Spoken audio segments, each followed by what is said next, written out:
In this guide, I'm going to show you how to run benchmark mode, aka performance test here in Forza Horizon 6.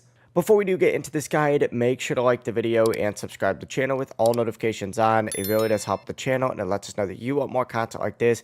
We'd greatly appreciate it, and if at any point throughout this guide you did have any questions, just ask them down in the comment section below and we could help you out further. I'm going to be doing my best to reply to every single comment down there. Now, first things first, you do need to go to the campaign tab. To do this, simply just go ahead and pause the game. Once you're on here, what you need to do is go into your settings. So open up your settings, and on the left-hand side menu, you need to scroll down to graphics and performance.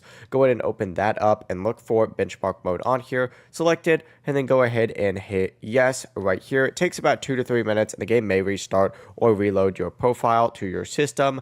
But yeah, all you got to do, hit yes right here. It'll begin that benchmark, and that's how you run the benchmark test here in Forza Horizon 6. I'm actually not going to do it right now because I've already done it in the past. But if you guys have any questions, ask them down in the comment section below and we can help you out further. I'm going to be doing my best to reply to every single comment down there. Before you do leave this guide, make sure to like the video and subscribe to the channel with all notifications on. It really does help us out and it lets us know that you want more content like this. We'd greatly appreciate it. Have a great rest of your day though.